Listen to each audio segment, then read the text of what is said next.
So it's just a couple minutes after 11, so let's start. What did you think of the topic?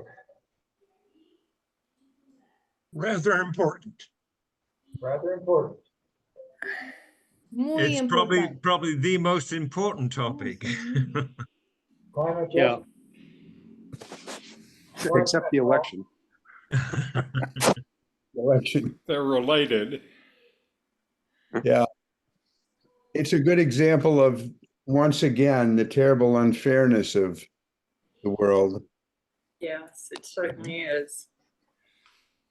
Those that are suffering the most are the ones least responsible. True. Yeah, and that have the least control. Yeah. That's Yeah. right. I was thinking the least power. Mm-hmm. Yeah.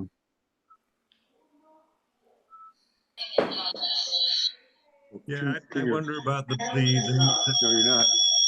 Whoops. Catherine I'm- and Eric, I think you're too close to each other. I'm getting feedback.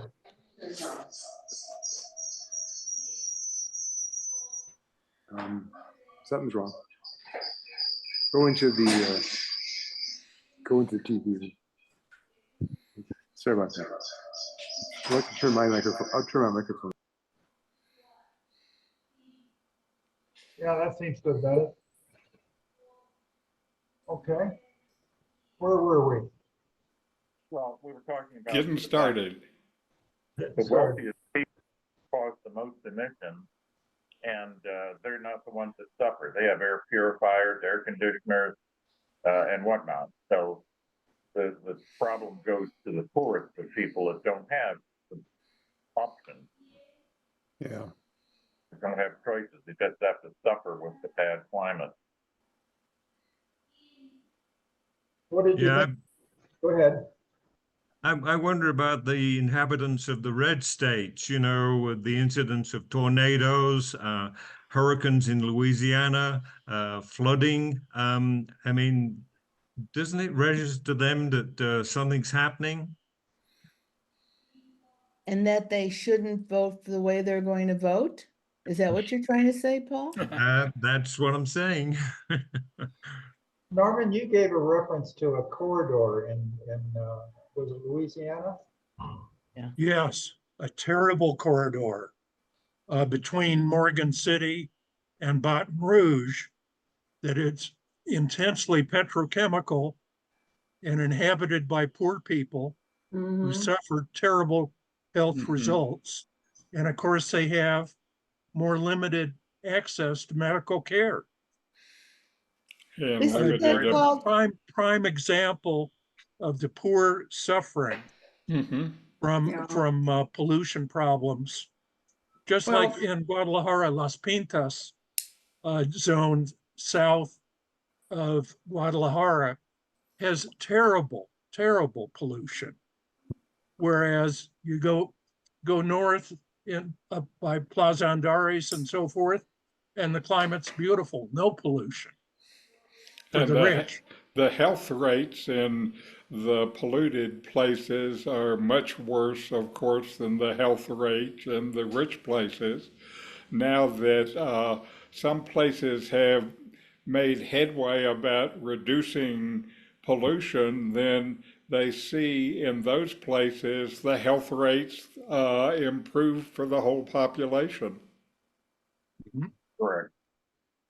But you can bet that in that bad health petrochemical corridor, that the people have less influence over their government. The restrictions will be much greater in that area than elsewhere. Mm-hmm. So they, they're challenged to change what is happening to control the emissions where they're living. And they don't have the money to get out of the area. Well, it's all connected, I think, to the fact that we haven't, in the last few years or decades, paid attention to education. So people and the schools in the lower income areas have the worst teachers because they just get shoved off. It's hard to fire a teacher. So if you get complaints, they put them in the bad neighborhoods. And so people don't know how to protest. They don't understand the power system. And that's where we get MAGAs or whatever you call Trump's followers, because they feel powerless. They don't have access to powerful figures the way people with money do. So it's all connected. And therefore the areas that have the really horrible air quality, etc., we don't have to deal with because it's shoved off into the lower income areas. Yeah. And it's a self-perpetuating circle of the uneducated people go into debt, and then they can't afford to, do the things that the wealthy do. Yeah. They can make political contributions. They can't leave work because voting is on a Tuesday instead of a weekend like anywhere else on the planet. There's sorts of things stacked up against them. And the lack of education leads to debt because they don't realize that with their credit cards that they don't pay off in full, they end up with over 20% interest. So they never build up wealth. So they can't own homes. It's just a disaster. Yeah. And So the problem of pollution for poor people is not limited to the United States. Of course. It's not it's worldwide. Global climate change. It's these pockets where poor people live in very highly polluted areas. Bhopal, of course, was a classic, where one chemical plant killed, 15,000 people. Love Union Carbide. Union Carbide. Yeah, I think another factor in the whole thing is a lack of trust among the poorer, less educated. We're seeing this with the MAGA people. They just don't trust the elites. And therefore, this whole thing about misinformation, they don't really believe climate change is real. They believe that somehow this is a conspiracy on the part of the elites to make them buy electric cars, or I don't know what I don't have. Well, it is a maybe unconscious conspiracy, but we create, like I said, a educational system that's substandard, and we live with that for other, for people who don't have money, and they live in which food deserts where they're having to buy groceries in the 7-Eleven. I mean, there's no reason they should trust the upper crust because they aren't helpful to them in any way. They're the excluded. So we aren't trustworthy. I think that's bedrock. We need to see each other as equal and treat people in a fair way. And that would be, and I think that's a ground rock of any kind of a problem, whether it's climate or health, or it's all based on us not treating each other right. But this is not unique to the United States. No, We're I'm talking about a problem that worldwide applies worldwide. Right. Okay. Independent of climate change, the pollution that poor people suffer is outrageous. And reading Hold on. YouTube. Keaton, go ahead. Go ahead, Keaton. Yeah. I'm not. May I? Yes, Keaton Yeah. first. YouTube videos and reading the articles, what strikes me is that they want to end inequality and they want to arrest climate change. But how do we link the two? I didn't see articles on a solution that would address both problems.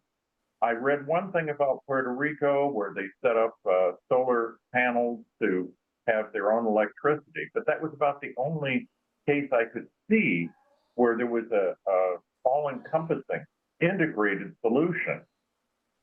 Did anybody see light there at the end of the tunnel somehow? I mean, the basic solution is the teaching of critical thinking in Mhm. school. Exactly. Like, Because as long as kids know how, don't know how to determine what's true and what is true, I mean, how can society work when millions of people? Exactly.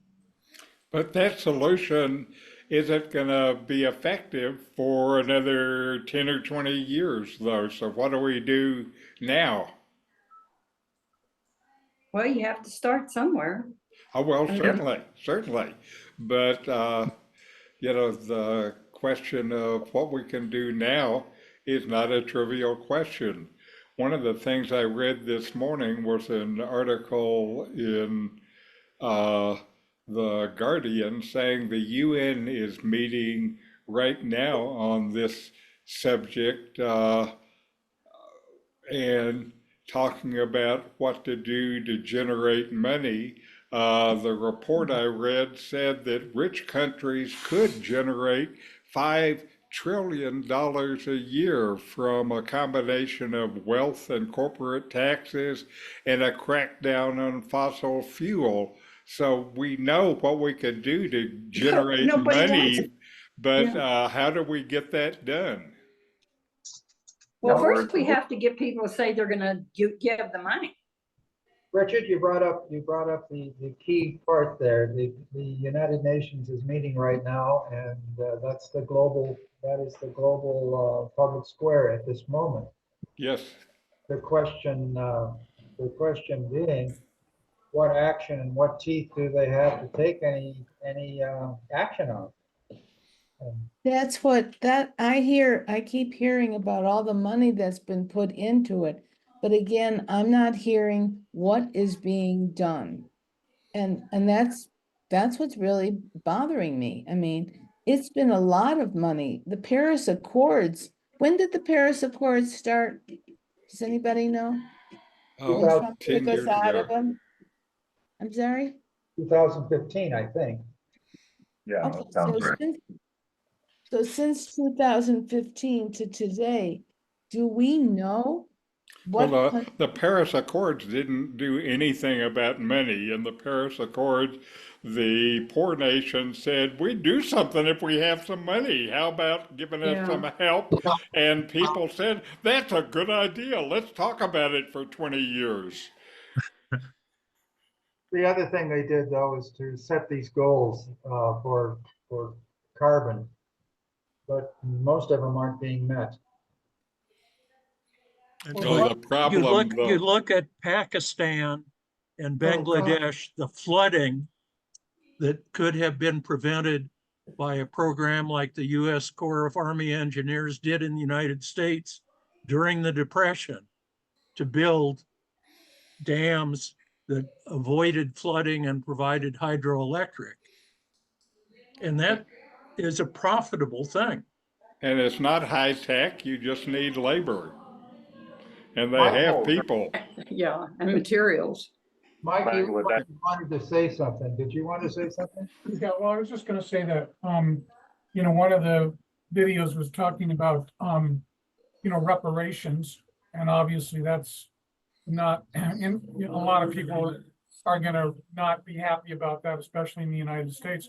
I think maybe a start, although you get a lot of resistance, would be to, you know, tax, energy consumption in the United States and wealthy countries, and that tax would be then used to develop infrastructure that would be, you know, more efficient than we're using now, and that part of those dollars would flow to some of these countries that don't have those kind of resources at their disposal, so that they could do just the kinds of things we're talking about. But you know, I think that's somewhat of a pipe dream, because I just think there would be so much political resistance to that on the right. And I mean, so I think it's conceptually a good solution, but it's probably never going to happen. Now, there's one thing. Can I interject with a story here that might provide a basis for focusing our attention on the basics? So far, three people, Dee Dee, Keaton, and Mike, have raised the question of whether it's possible to get human beings to act in a non-selfish way, to unify with will to grapple with a global problem. And here's a little story that might help us grasp this issue in a very simple, home-like way.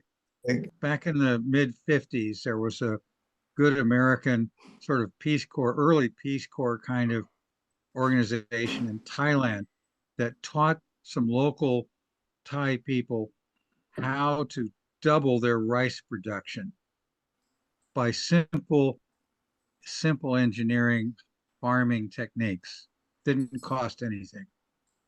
And so they were very happy. The locals were very appreciative. A year later, this same American crew went back and found that nobody had planted any rice that year. And they asked the chief, the local chiefs, why haven't you planted any rice this year? And they said, well, last year you taught us how to grow enough rice for 2 years. So why bother this year? Okay. I think whether that story is apocryphal or not, it doesn't matter. I've seen it myself, variations of that story many times. Getting people to take action, any action that doesn't seem productive to them in their immediate time frame, is probably useless. Okay. I can tell a similar story. In Argentina, my father complained that when they increased the wages by 20%, that many workers just didn't show up on the 5th day of the week because they had the money that they'd had before, and that was enough. So why come in for the 5th day of work? I think it's hard for us to draw up ideas that are actually going to succeed, because we don't always understand the cultural differences that we're dealing with. And just donating here in Ahahik, I've known people who've given money to the people that work for them when they're in a jam, and they find out that they spent it on a party. And when they ask them, they said, well, we all had damage from the storm, and we didn't want to be the only one that had our house fixed, and we were only happy, so we made everybody happy for one night. So when you're dealing with those I mean, it has to be a collaborative effort so that the giver understands June, the mindset. Your story exemplifies what I'm saying. Getting any group of people, cultural, multicultural, right, on the same block, the same country, the same planet, getting them together to work in the interests of others. Forget it. It's not going to happen. I don't think it's forget it. I've seen organizations that have done it, like Heifer International has a good plan, because their theory, they also support promoting women in their cultures, but they give farm animals, they train them in how to care for them, and the condition is that they have to then go to one of the native or indigenous peoples that live close to them that they've typically not gotten along with, and give the gift of their first birthing or crop or whatever it is to them and train them. And so it's very hands-on at the ground level, and it's all planned locally. And I read one, they send out a magazine if you donate, and I always love reading the articles. And one of them was a bunch of guys under a tree they'd interviewed, and they said, well, how is the community now? And the response was, it's better now. Whoops, I don't know what. Okay, if I could interject here. One of the problems that we face is that what we do now will affect future generations. And what we do now in a country that's a polluter affects countries that are non-polluters. So we get into this thing of, why should I worry about somebody else thousands of miles away or 100 years in the future? So that's a huge challenge to get people to take responsibility for others that are not there with them. Right. And the other side of that, Gaten, is I'm sorry, I wasn't clear. I'm not saying we shouldn't try. We should always try because it makes us folks feel better to try to solve the problem. Oh, sorry. All I'm suggesting is let's not get disappointed when we don't solve the problem. Right. Remember, our joy comes from trying to solve it. It will never be solved, but we can still feel good trying. Yeah, but I don't think, I think it can be solved. It's just, we have to approach it from a different angle. So, I hope you're right. well, I don't think I'm a Pollyanna. I mean, I've seen people change, groups of people. And when it gets bad enough, people change. They Right. have to. What But I'm hearing you say, June, is, because I think you're right, it has to pass through the cultural filters of the target culture. And I think one of the best examples I've heard of, this was a number of years ago, I think it was on a 60 Minutes thing. Probably some of you saw, there was and I think it might have been Bangladesh or maybe someplace in India, and a person who had gone to Harvard and gotten a doctorate in economics came back to his home country and started a micro loan program specifically. Yes, yeah. Yemen. Those are effective. And I think the point was that he understood the culture in ways that we're not going to be able to understand it. And so he was able to devise solutions that would be culturally appropriate. I mean, that's such a critical thing. I was talking to a minister in Mexico. This was when I was probably 20 years old. So you can imagine how many years ago that was, over 50 years ago. And it was at a church service. And of course, everyone was late. This was, by the way, I think it was in Guaymas or Hermosillo. I don't remember which, but everyone was late. And he said to me, he spoke English, and he said, "You probably wonder why everybody's late." And I said, "Well, no, I understand. It's a different culture." But he said, "Do you understand why?" And I said, "Well, not really." He said, "Well, one of the things in the United States, you have clocks, you have microwaves, you have all kinds of things that you can prepare your meals. You can be so time punctual. We've got folks that have to go out and buy the chickens in the marketplace and pluck them, and bulb tires on the cars to get flats out in the field. So so in your time perspective, to be late is to be impolite. But in our time perspective, to start on time is to be impolite, because we're not taking into account people who may not have been able to get here on time." And he says, "I have a sense of when that is." Now, it's an entirely opposite cultural perspective that I would have never imagined had this pastor not mentioned this to me, and how many other iterations of that culturally are there. And that's why we have to pass things through the cultural lenses of others, because we'll miss on our own. Well, that when I got cut off, I'll make it short, but what I was impressed with was there are these 6 guys sitting under a tree in the afternoon, and the magazine journalist came up and asked them, "Are things different here in the village now that you're part of this program?" And they said, "Oh, because." Oh, and they gave the things to the women. So the women were running the goat farms, the women were, and so they said, "Well, we used to sit under the tree here all day and watch the women. But since they've been able to sell the milk from their goats and the crops, they can pay for my children to go to school, and they have milk." And so we decided if we worked with them, we could do more. So now we work during the day too.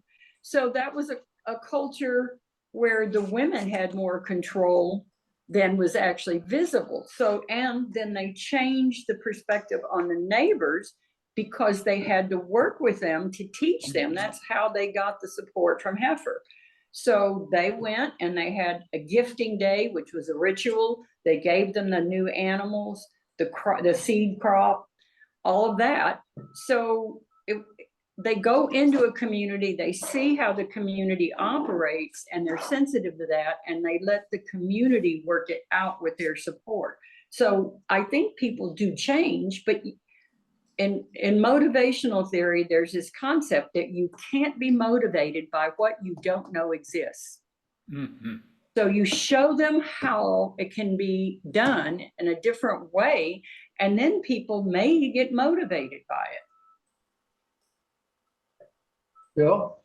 Yeah, well, I was just going to say, a lot of the examples we're using are about things on a small scale. We need such major scale. We need to scale this solution up to such a high level. And what I worry about mostly is I'm not sure democratic systems are efficient enough to be able to do that. We have to debate everything to death and look at the way that the Western democracies are having trouble dealing with even following the Paris Climate Accords. I mean, I'm not recommending an autocracy, but I noticed that in China, for example, they're much further ahead in electric cars than we are because just because of the way the democratic system works. So that to me, that's a real pessimistic thing that we have to scale this up on a big scale, and I don't know how that's going to happen. I Just a agree, quickie on Bill, that. but In Mexico, northern Mexico, they're putting in a lot. China's putting in car factories for electric cars, big time. They've bought lots of property, bought lots of factories going in. Mm-hmm. I think you should know that in China, there are a lot of subsidies for electric vehicle manufacturers. So there are thousands of abandoned EVs that were produced basically just to get the funding from the government. So yes, they have more EVs and more capacity to make EVs with tremendous government subsidies.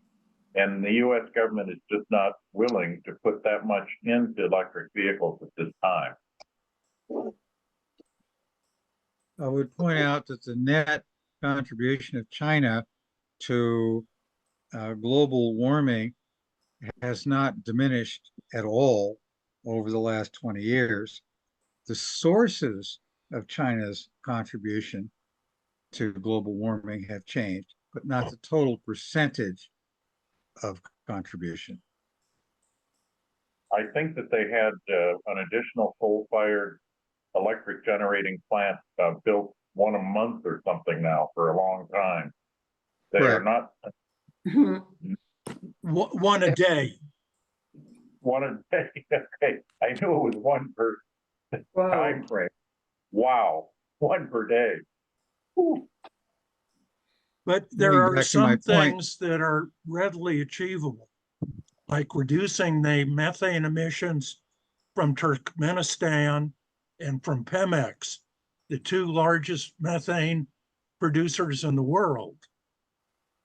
And minimizing methane emissions can be very effective at very low cost and very beneficial for the entire world. But I have to go back to that. If we want to reduce inequality, which is crucial to taking care of the climate, we need to improve education all over the world, just in the United States. The critical thinking is so important, but there's so many other aspects. Financial planning that start at least in high school, so that you know how to keep your personal finances in order. Not that you're in. That's a good one. High school. Oh my God. Yeah. There's a revolution that's getting ready to happen in education also, because the educators are starting to figure out how to use effectively both the internet and AI to support education. And when you can deliver education via the internet that is effective, then that changes the game in the whole world. Well, that's what I did for a living. I designed education online for corporations and schools, public school systems, and the teachers are savvy now. It's the administration. It's the amount of money we're willing to put into the technology, but the teachers have embraced it fully. Because they see it helping. Yeah, and you know, created technology certain problems in education too, as far as not coming with your phone and spending time playing games instead of doing your homework, that kind of thing. But yeah, it definitely is can be an effective way to educate a lot of people, but the quality matters too. And Absolutely.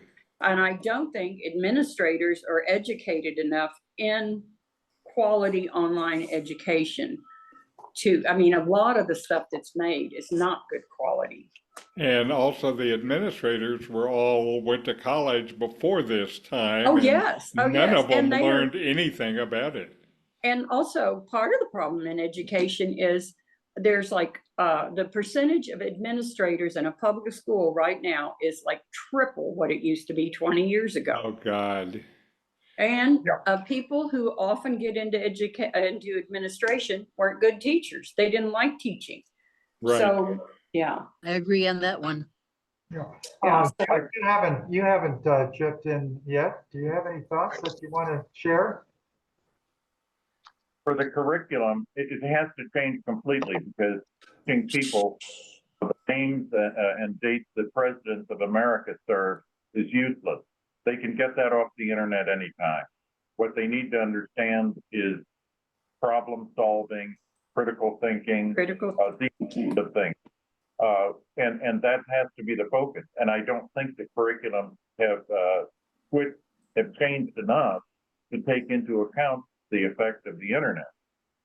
Well, and you know, they don't teach civics anymore. That's why people don't understand how a bill is passed. They don't understand any concept of civics. And they don't do the humanities in a lot of schools. They don't, it's just been ignored for way too long. A lot of the best things that we taught in school, because I taught for 26 years and 20 of it was in the US. That got kicked out the door when No Child Left Behind came on. And then we were trying to teach to the tests. There was a lot of testing going on, and they changed the way, everyone's supposed to be doing the same thing at the same time. I used to have debate in my classes. We used to do elocution.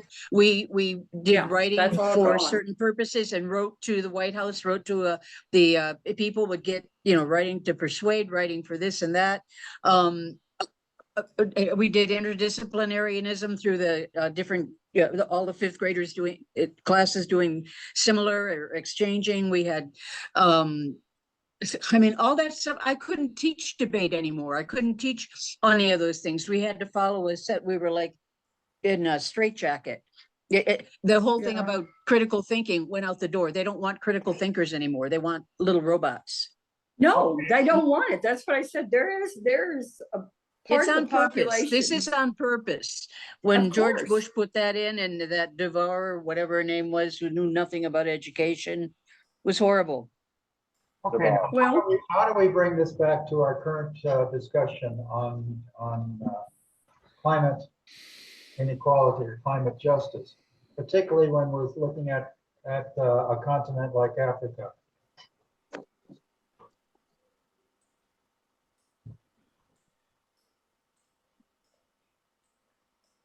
No one? I think of a worse case than Nigeria, they have the curse of more petroleum than most anybody around, and yet the vast majority of people live in poverty and pollution, I might add.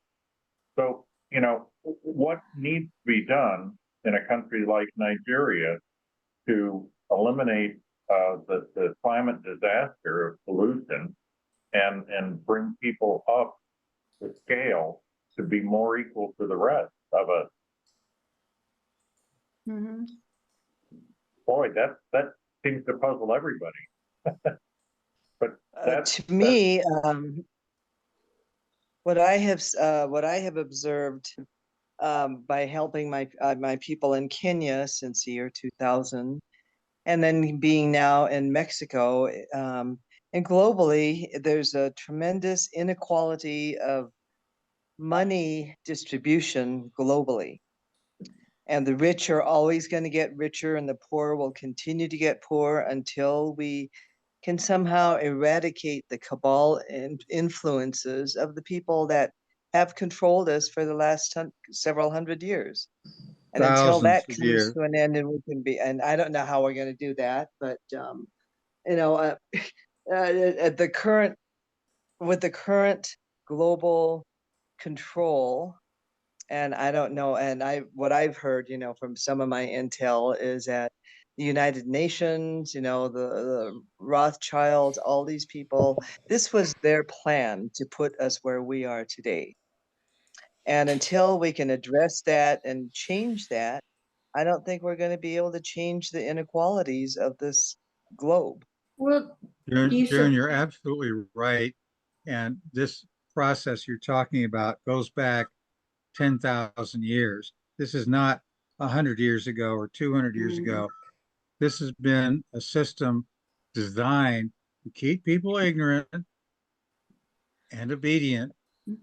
And it used to be 95% of the population was illiterate. Then we got up to, in the Western world, we got up to as much as 80% were literate. We're working our way back down through the fact that the same people you're talking about, June, are in charge. We're getting down below 50%. And AI, by the way, is part of the process of making sure humans are dumb and obedient, because AI is the whole process is to reduce facts to the most probable. That's what AI does. Doesn't allow innovation. It only talks about the most probable, which means we're going to get back down to 2 + 2 = 4, and that's as far as our math is going to go. Yeah, we have been, and so many of us have, well, we were born into this system. We don't know any other system. We don't know any other way of thinking. So we are one of the little robots that are running around going, oh man, you know, why isn't this being fixed? Well, it's never going to be fixed in the current thinking. Exactly. Some thoughts I have, am I on? Seems that just sort of came to my mind about if you look at let's just start with the United States. We have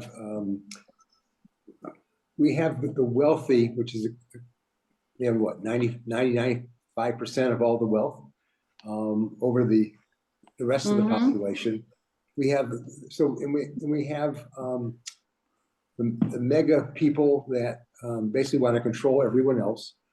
We have corporations that want to control everybody else, and you know, for their production.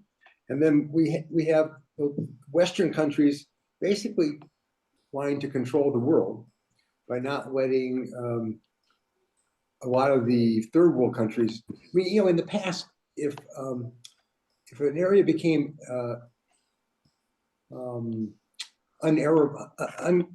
if we couldn't grow crops in a given area, people would migrate.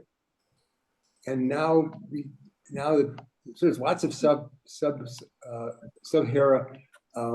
Africa, which basically has no water, and they can't grow crops. But there's no place for them to go because there's been so much resistance to deal with people who are trying to get into North America and into Europe. We haven't even begun to talk about how are we going to take care of the inequality and the ability of people who can't support themselves.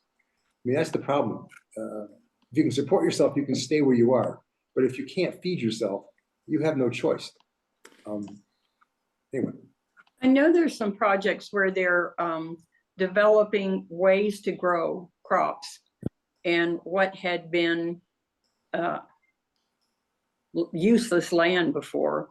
There's some videos online I watched, and that's really interesting.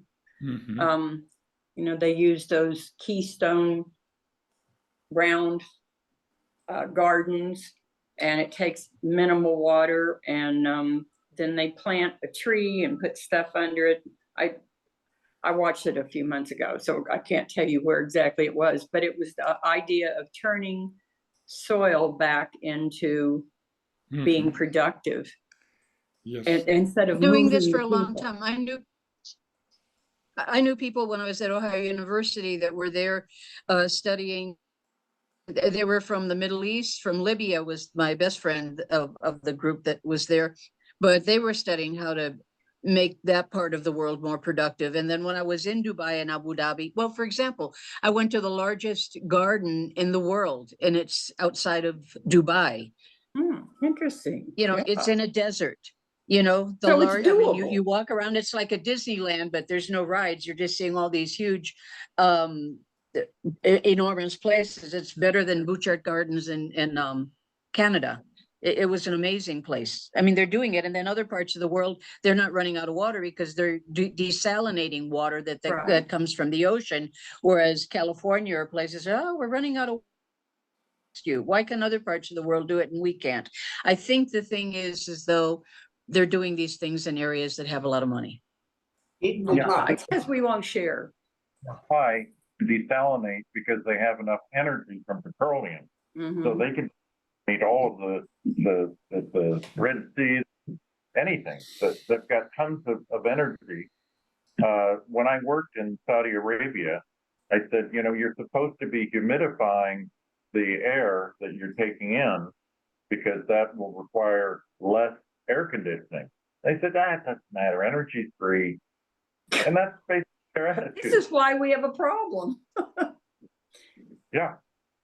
So, you know, you have to understand that the largest garden, you know, being in Dubai, well, the amount of energy consumed to do that is something that in sub-Saharan Africa is not going to happen. They don't have that kind of money. They can also do condensation collection of water now. Right. And then good systems they have to do that are cost effective, that use solar energy, so they don't need to be powered by external sources.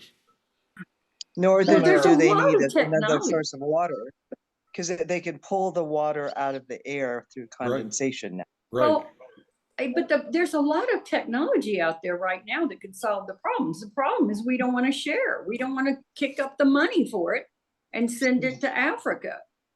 So you know, it might take Bob's favorite story about the starfish, where you can just save the one. But if we could just start somewhere as not us, but human beings, start at some basic level that provides examples of how it could work. Maybe that's how you start. Starting at the top doesn't seem to be working. No, and it'll never work because those are the ones in power. Everybody here remembers 3 Mile Island, right? Microsoft is reopening 3 Mile Island to power its AI plant. What does that tell us about the possibility of solving the problem? Wow. Well, we got that land really cheap. Question. Well, okay, but if everyone sits and thinks about how we can't do it, we'll never do it. We never will do it, but we should think about trying to do it because it makes us feel better. The fact that it will never be solved doesn't matter. If you're working on trying to solve it, you will feel better about yourself, and that's what counts.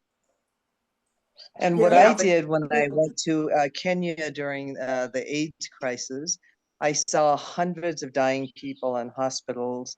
I knew enough about AIDS at that point after burying, you know, many of my friends back home, that all I can do in my power as June Eguchi, a little poor woman from Seattle, Washington, could do now. And so with the money that I brought, we relocated a widow who had, you know, had two girls of her own, and then she took in 2 more girls who were full orphans from their both parents dying. So we rented them a house for a month. You know, we had the money. We rented her a house that had a yard so that she can grow her vegetables and do a garden. We helped to one person. And what I saw Well, if that everybody I would help could do, one and person. yeah, and that's the trick of the world. If each one of us adopted one person in the world, we could make the world a better place. Now, I'm Bingo. expected to bring in some money soon, you know, we'll see what happens. But when that does happen, one of my primary humanitarian projects is water for Africa, and now it looks like water for the world. So what I would like to do is for the villages that I know of that my friends and people live in Kenya, purchase them the several units of the condensation water units, make sure they get out to the village. At least I would save a village or two. Get started in a small way with one person, And one village. Do what I can in my power. I think unless it comes up from the bottom, anything imposed from the top is going to fall apart. I mean, it has to be baked in, and that's the problem with a lot of. Go ahead. Oh, it's just the idea that we need to start thinking in a way that's different about our connections to each other. And when we do that, we can solve more problems. So it's a dual problem. You have to start at that level and then work on the technology too. But without the human part of it, I don't think it will work or survive.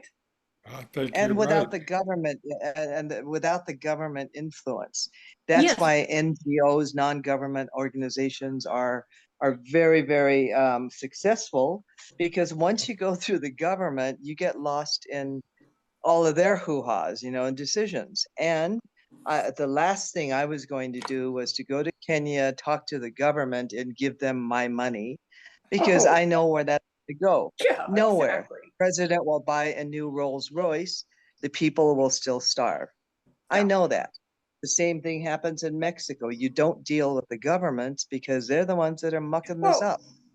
And the U.S. bureaucracy. Look at everything. All governments. Yeah. The government levels are so corrupt. Go ahead, Susie. Through Rotary, when we put in the water system at Ojoyagua, or when we put in the system that we're working on now, we have to go through the government. We have to get permission. You have to, but those people don't really trust the government. So we're sort of going around them, but sometimes they do have to be involved. But and look and explain you're to them giving any kickbacks. And explain to these people what the government did with the great work that Rotary did there. Can I ask a question? Taking of the tinacos, for all the people who are getting more water produced, more food, reconstituting the soil, that inevitably leads to more babies surviving. What is the responsibility of those who provide for more children being born? Are they responsible for those children for the rest of their lives? And if so, how are they going to deal with it? That project that I described to you, it was empowering women also. They provided women with birth control and training, and the women they interviewed said, we don't want to have so many babies now, because they had formed a co-op that the women ran. And they said, we have now time to take care of our business, but if we have 8 kids, we can't. So therefore, they were very receptive to birth control. So, I mean, the whole thing is you have to go in with a solid project based on their needs and wants. Right. When you look at the impact of educating women, has a major impact on fertility. And so sociology says there's there's a direct link to the amount of education that a woman receives to the amount of children she produces. And in Yes. Kenya, by educating the girl child, in fact, the first year we educated all children, boys and girls. What we learned was that the boys who got through school, was able to get a trade. They now have a business or a job. They get married. They go away. And we never hear another thing from them. They not even a thank you. You know, they just go away. The girls, because they never forget their mothers and siblings at home, stayed home, finished school, got jobs to help raise the other siblings, made sure mama was okay. And of the girls that we educated, 99% were HIV free, 99% were pregnancy free, because they chose to get a job and found responsibility outside of having a baby. And So- during that time, to have sex with a HIV positive man meant that they will certainly be HIV positive. They learned that. They knew that. Well, So and they were not going to put that- themselves out there. well, and that goes That's how we back. changed the population. Yeah. And that's how you change, because there is people see and they go, I want that for myself, but they didn't know it existed before. So you have to create the situation that's desirable so people can understand that it's attainable for them too. To actually change the culture, you have to have an impetus for every living creature has to have an impetus before they change. And the impetus can be starving to death or not being able to breathe the air, or it can be looking at what people can have if they plan a certain way. I'd like to suggest that we go back to what Bill said. And that is, we're dealing with a much, much bigger picture than educating. Education is very important, no question about it. But we're in such a crisis, and we're so close to the potential disaster that we need to look at the bigger picture. And it seems to me that it's getting back to the powerful countries and the powerful corporations that really hold the strings about what's going to happen. So how do we eradicate the cabal? Or at least how Well, there's more of us than there are of them. So why haven't we not stood up and done this already? Because we have been taught not to. We're enculturated in Western culture, because you have to have a certain amount of people at a lower level to sustain the needs of the 1%. That's right. You got to have a bottom if you got a top. Yeah, that's right. What was that? What did you say, Richard? I said you have to have a bottom if you want a top. Mm-hmm. Bill, that's right. You wanted to add in?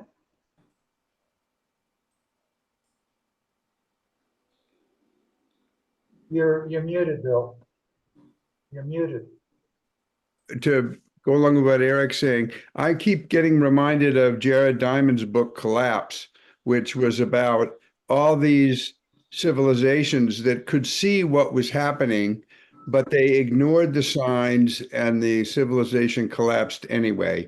And that's what I worry about, that we come up with all these ideas, but we need the big changes to really move ahead with this to prevent what's going to happen. And I just don't see it happening yet. It's discouraging. I think both Junes have come up with solution. Men are not necessary. Let's have a world of women. And the babies will be taken care of or not as necessary. There'll be fewer wars. And that's the way to deal with it. Get rid of the men. Let's take a vote. Or at least make the women in charge. No, we don't want to get rid of y'all. We just want to be in charge. I think fine. I've always said that. I've been working for total women domination of the world for 25, 30, 40 years without success. Please help me. Okay. I think that was the conclusion of our last month's humanist discussion. Bill, I hate, Bill, I just wanted to say, I think you're correct about, I also read the book Collapse, and I do think, and I wish I knew why, but I do think we as humans, and I think maybe Americans are worse because we're so individualistic. I think countries that have sort of a more communal sense are better, but maybe not a lot. But I think we as humans have a very difficult time responding to something that's not just right in front of us. If we see a car about to crash into us, we'll put on the brake then. But I just Not don't. before. Yeah, I just don't, and I don't know why. I wish I understood it better, but I don't think we have a great capacity to respond to long-term Well, threat, especially when Darwin explains that one. Evolution doesn't require long-term thinking. Right, It right. requires Yeah. surviving in the moment. And especially when it impinges on things that we want, like, yes. big cars and air conditioning and So we don't want to man change. caves and whatever. I can remember a movie years ago, My Dinner with Andre, and these two men meet. They haven't seen each other in years, and Andre has become this thinker, and the poor other guy is just this little wimp. And Andre tells him about how the world could change and what we should do and all that, and he goes, "But Andre, I love my electric blanket." So. Well, So that's how I we agree are. on that. I think Americans are going to have a hard time giving up so much of what they have. Even when they come down here where you don't so much, depending on where you live, need a car, most of them want big cars. And the Mexicans will say, look, there's one person in this huge car. Parking is difficult and all. And I kind of agree with what Keaton said, is it's going to be hard to get those that have at the top, which is us, to care for somebody in a different time, in a different place. If it's halfway around the world, or if it's the future children of our children, they want the here and now. They want what you just said. They want the hot water. They want everything that others don't have, but most others don't have. But there's a lackness. And when you come to Mexico and you see how little people can live with and be happy here, and you think, my God, they work so many hours. And so your awareness changes. But if you live in, if you're in the top 5%, let's say in the US, you're going to live in a big house in a neighborhood. There isn't a poor person around except maybe the guy that mows your yard and you don't know his name. So if awareness needs to change, and then it needs to be a collaborative effort between the corporations, the wealthy, and the people at the bottom who need the help to change. So that's where we have to start. Okay, gang, our hour's up, so let's go around the room and have final thoughts. Richard? Well, it's a problem. We know how to, where to get the money to fix the problem. We need to have the political will to do it. And one of the things that I read today was the subsidies around the world to oil companies are $800 million a year. If that $800 million went to the countries that need it, that would go a long way towards solving the problem. There's just so much waste in the systems now, too. Keaton, last words? I apologize. Oh. Keaton, I'll get you, Vivi, don't worry. I apologize. My electricity, I have a very bad system here, even though we put a lot of money into our electricity. So I was off for a good half an hour. What I'm hearing, though, is what I have still believed is that we have to get governments moving forward. It's wonderful to have small projects, but we like what we did in the Depression with Franklin Roosevelt. mean, he really moved forward and got this country, the United States, moving again. And I still think that it's going to take the large governments to put their money where their mouths are. I think you're right, Edie. Pete, your turn. Last word. I encourage everybody to travel, and I don't refer so much to those present because I think most of us have traveled extensively, but most Americans hardly leave their own hometown. We see them here in Hawaii because they feel comfortable because it's still in the United States. But I just came back from Japan, and it gives you a whole new perspective on life, the way they treat each other. They're a community. And if they think that they have a cold, they immediately put on a mask. Not in the States. As has been said, we're so individual, you know what I mean, so interested in our own individual benefits that we don't take concern. I have Japanese people living in my building. They get into the elevator ahead of me. They press the button to hold the door open for me first. If it's an American, they're going to press their floor button first. And if the door closes before I get in, so much they're out of there sooner. So I encourage people to travel and to drill down to those people at the bottom, you know, and find out what's going on, what their culture is all about. My final thoughts. Thank you. Eric? You're muted, Eric. You're muted, Eric. There you go. Well, it seems to me that the whole problem gets down to greed. And the people who have it want it. And if for whatever reason, no matter how much they have, when they're up there in billions of dollars, they still want more. And their whole goal is just to accumulate. And I guess as long as we're going to just accumulate, we're not going to make good decisions. And I don't know how you change that. June? Well, I do believe that basically in their core, all people are good. And so I do think it's worth making some kind of effort to expose people, like the traveling. But I do think that you can't solve it at one level. You can't solve it from the top down or the bottom up. It has to be a collaborative effort, and there has to be mutual respect across the strata, and get everybody on board and see each other as equal. The other June. Oh, I'm sorry. Oh, that was okay for me to talk? Yeah. Sorry. Now it's the other June. Okay, hi.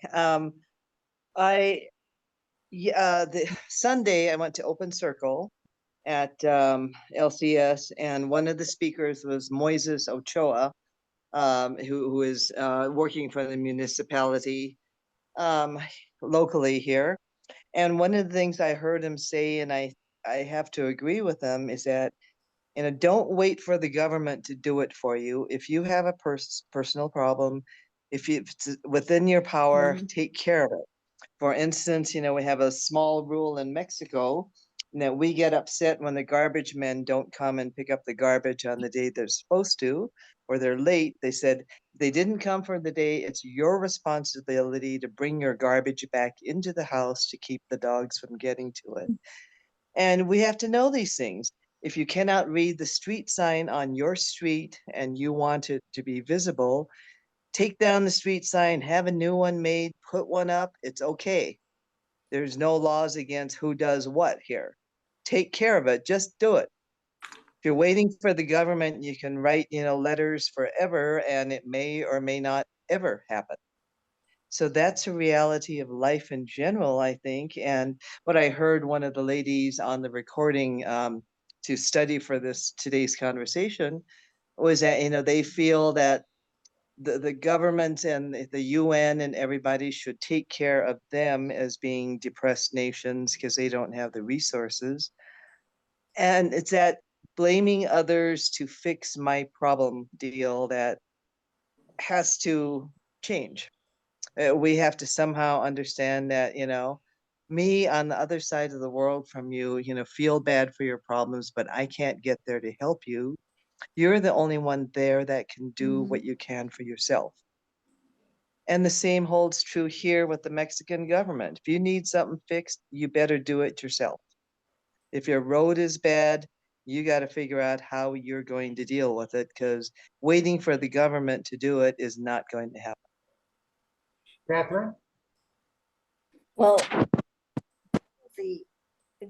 and a big level, I don't have many suggestions, but one of the places I'm very interested in at a small level is PATH, which is a program that develops low-tech solutions for problems in underserved.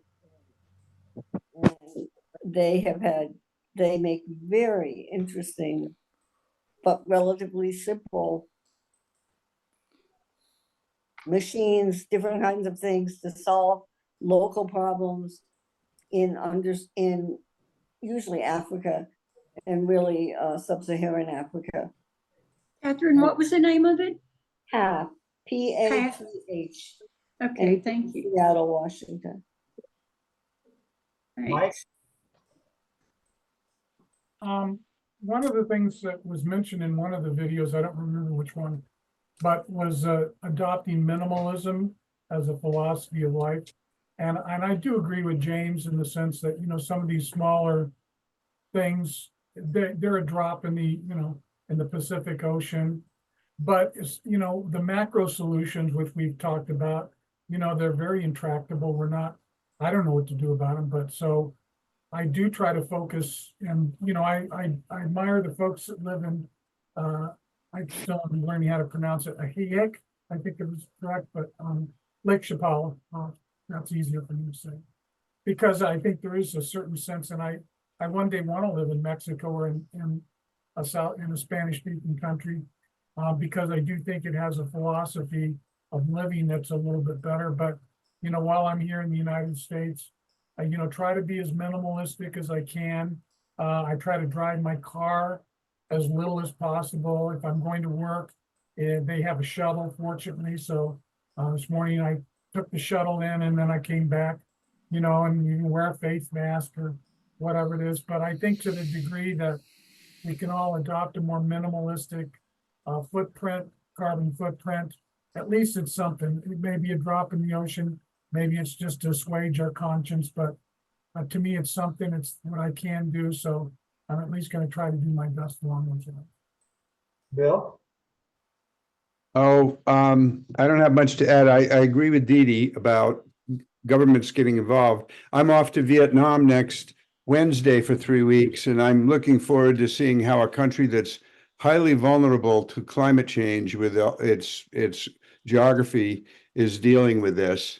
And they're an autocratic country, so it'll be interesting to see if they're making progress on this. So, but I have nothing to add to what. Thanks, Bob, for organizing this.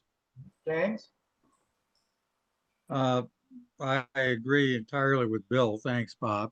I would hope that we all agree that we all need to do something for our fellow creatures. But as Norman has made clear to me over the years, working locally produces results.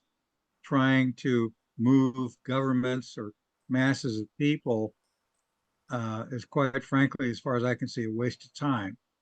But we can, each of us, spend an hour a day and improve the lives of 50 people in our neighborhood.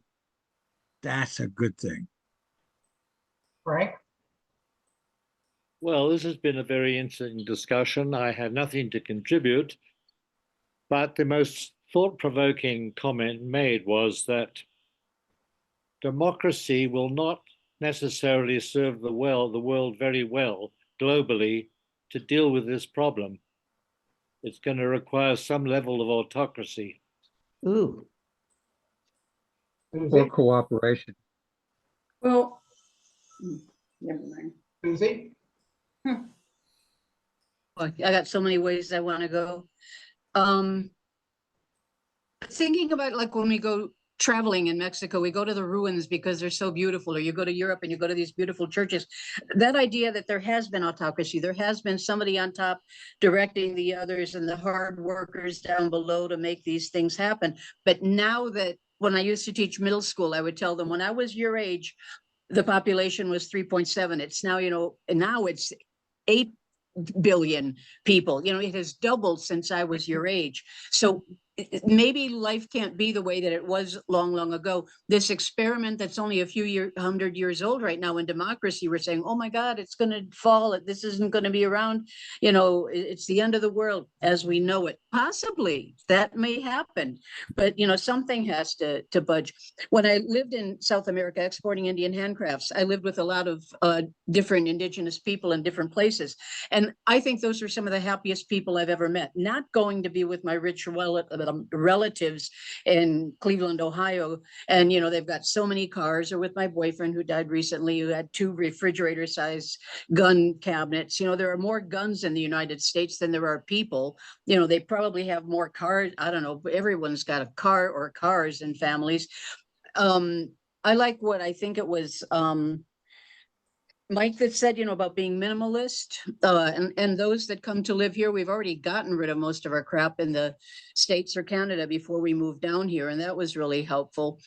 One of the phrases that I always liked using, by keeping a low footprint, carbon footprint on that, is live simply so others might simply live.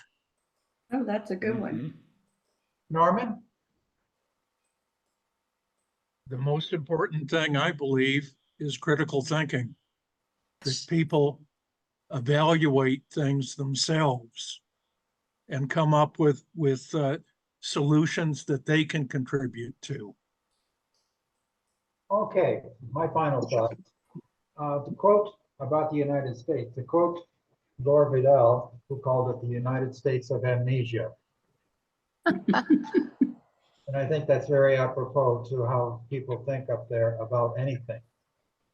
Secondly, to really find out what I think about economic or climate justice, come to on Zoom or in person on Sunday at noon our time to the UU Fellowship to hear my talk.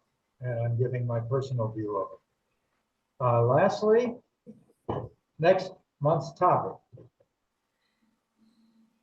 In November, we will have a new president.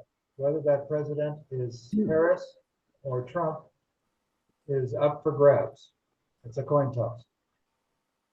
We will discuss dispassionately the effect of either a Trump presidency or a Harris presidency from a global perspective.